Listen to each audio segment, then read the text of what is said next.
எல்லாருக்கும் வணக்கம். டிஎன்பிஎஸ்சி தேர்வுக்கு தயாராகிற உங்க எல்லாருக்காகவே இது ஒரு ஸ்பெஷலான நடப்பு நிகழ்வுகள் தொகுப்பு. பரீட்சைக்கு வர வாய்ப்பு இருக்கிற ரொம்ப முக்கியமான தகவல்களை ரொம்ப சுருக்கமா அதே சமயம் தெளிவா இந்த விளக்கத்துல நம்ம பார்க்க போறோம். வாங்க உடனே ஆரம்பிக்கலாம்.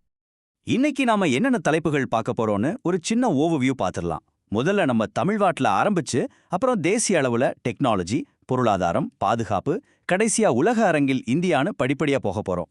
இந்த வரிசைப்படி பார்க்கறது உங்களுக்கு தகவல்களை மனசுல வச்சுக்க ரொம்பவே உதவியா இருக்கும். சரி, முதல்ல நம்ம மாநிலமான தமிழ்நாட்டுக்கு நேரடியா சம்பந்தப்பட்ட சில முக்கியமான நிகழ்வுகளையும் செய்திகளையும் பார்த்துடலாம். அடேங்கப்பா, இத பாருங்களேன், ஒரு அற்புதமான வரலாற்று ஆதாரம். கோயம்புத்தூர் பக்கத்துல குமிட்டிப்பதியில சுமார் 2300 வருஷம் பழமையான பாறை ஓவியங்களை கண்டுபிடிச்சிருக்காங்க. இது நம்ம சங்க காலத்துக்கு முன்னாடி வாழ்ந்த மக்களோட வாழ்க்கை எப்படி இருந்துச்சுன்னு தெரிஞ்சுக்க உதவுற ஒரு முக்கியமான தொல்லியல் கண்டுபிடிப்பு. தேர்வுக்கு தயாராகிற நீங்க இந்த இடத்தோட பேலையும் காலத்தையும் கண்டிப்பா நோட் பண்ணிக்கோங்க. அந்த பழங்காலத்துல இருந்து இப்ப இருக்கிற நவீன நிர்வாகத்துக்கு வருவோம் வாங்க. தமிழ்நாடு சட்டமன்றம் அங்கிற இந்த புது புத்தகம் நம்ம மாநிலத்தோட சட்டமியற்றும் வரலாற்றை ரொம்பவே விரிவாகவே பதிவு செய்யுது. டிஎன்பிஎஸ்சில நிர்வாகம், அரசியல் பத்தி கேள்விகள் வரும்போது இந்த மாதிரி அதிகாரப்பூர்வ வெளியீடுகள் ரொம்பவே கை கொடுக்கும். அடுத்ததா ரொம்ப முக்கியமான ஒரு தலைப்பு, மத்திய மாநில உறவுகள். இது சம்பந்தமா ஆய்வு செய்ய அமைக்கப்பட்ட குழுவோட தலைவர் நீதிபதி குரியன் ஜோசப். இந்த பேரை நல்லா ஞாபகம் வச்சுக்கிறது ரொம்ப அவசியம். இந்த குழுவோட அறிக்கைகள் நம்ம இந்திய அரசியலமைப்புல ஒரு முக்கியமான விவாத பொருளா இருக்கும். இதுவும் மனசுல பதிய வச்சுக்க வேண்டிய ஒரு முக்கியமான நாள், பிப்ரவரி 24. முன்னாள் முதலமைச்சர் ஜெயலலிதா அவங்களோட பிறந்த நாளான இந்த நாள்தான் தமிழ்நாடு மாநில பெண் குழந்தைகள் பாதுகாப்பு தினமா அனுசரிக்கப்படுது. பெண் குழந்தைங்களோட உரிமைகளையும் பாதுகாப்பையும் உறுதி செய்யறதா இந்த நாளோட நோக்கம். ஓகே, இப்ப அடுத்த பகுதிக்கு போகலாம். தேசிய அளவுல டெக்னாலஜி மற்றும் பொருளாதாரத்துல நடந்திருக்கிற முக்கியமான முன்னேற்றங்களை பத்தி இப்ப பார்க்கலாம். இந்த துறையில அரசாங்கத்தோட புது முயற்சியை பார்க்கறதுக்கு முன்னாடி பயோஃபார்மானா என்னன்னு ரொம்ப சிம்பிளா புரிஞ்சுக்கலாம். இது வேற ஒன்னும் இல்ல, உயிருள்ள செல்களை வச்சு மருந்து தயாரிக்கிற ஒரு முறைதாங்க. இப்போ அரசாங்கத்தோட அந்த புது திட்டத்தை பாருங்க. பயோஃபார்மா சக்தி முயற்சி இந்தியாவை உயிரியல் மருந்து உற்பத்தியில ஒரு முன்னோடி நாடா மாத்துறது தான் இதோட நோக்கம். பொருளாதாரம் சம்பந்தமான கேள்விகள்ல இந்த மாதிரி திட்டங்கள் ரொம்ப முக்கியத்துவம் பெறும். இப்போ டெக்னாலஜி உலகத்தை ஆட்டி படைச்சிட்டு இருக்கிற ஒரு விஷயத்துக்கு வருவோம், ஆர்டிஃபிஷியல் இன்டெலிஜென்ஸ், அதாவது ஏஐ. சமீபத்துல புது தில்லியில நடந்த இந்தியா ஏஐ உச்சி மாநாடு உலகம் முழுவதிலும் இருந்தும் முதலீடுகளை ஈர்த்து இந்தியாவோட தொழில்நுட்ப வளர்ச்சிக்கு ஒரு புது வழியே காட்டியிருக்கு. இந்த உச்சி மாநாட்டுனால கிடைச்ச மொத்த முதலீட்டோட அளவை பாருங்க, $250 பில்லியன். இது இந்தியாவோட ஏஐ எதிர்காலத்து மேல உலக நாடுகள் வச்சிருக்கிற நம்பிக்கையை தெளிவா காட்டுது.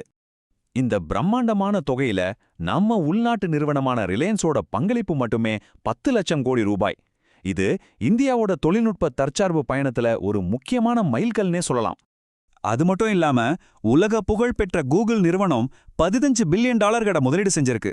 உள்நாட்டு மற்றும் சர்வதேச அளவுல கிடைச்சிருக்கிற இந்த ஆதரவு இந்தியாவோட ஏஐ புரட்சிக்கு பெரிய பலமா அமைஞ்சிருக்கு. சரி, வாங்க அடுத்த பகுதிக்கு போகலாம்.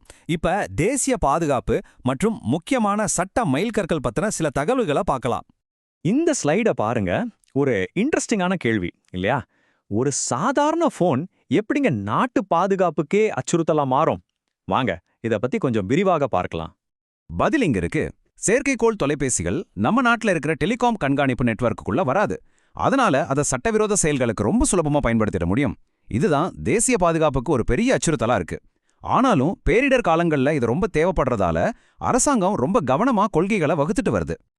இந்திய சமூக சீர்திருத்த வரலாற்றுல இது ஒரு மைல்கல்னே சொல்லலாம்.